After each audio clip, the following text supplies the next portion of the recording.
নমস্কার বন্ধুরা, আমার চ্যানেলে আপনাদের সবাইকে স্বাগত। ডায়াবেটিক ও কিডনি পেশেন্টের কথা মাথায় রেখে তৈরি আজকের রেসিপি। লাউ ডায়াবেটিক ও কিডনি রোগীদের জন্য খুবই উপকারী। প্রথমে লাউয়ের খোসা ছাড়িয়ে এইভাবে ছোট লম্বা করে কেটে নেব।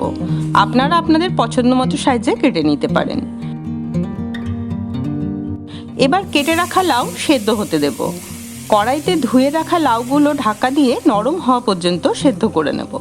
এই সময় গ্যাসের ফ্লেমটা মিডিয়ামে রাখবেন।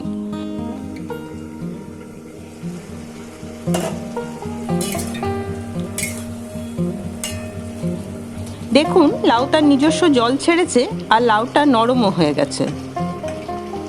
এটা যেহেতু পেশেন্টের জন্য রান্না, তাই 1 চামচ তেলেই পুরো রান্নাটা হবে। ফোড়নে দেব 1 চামচ পাঁচ ফোড়ন, হাফ চামচ আদা কুচি, 1 চামচ ধনে গুঁড়ো আর একটা কাঁচা লঙ্কা।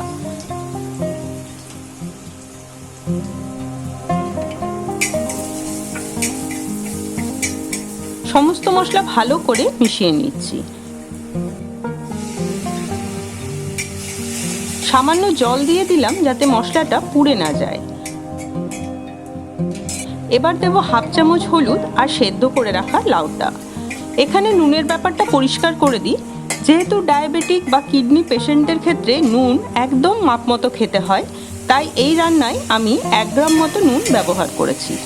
আপনারা ডক্টরের পরামর্শ মতো নুন ব্যবহার করতে পারেন।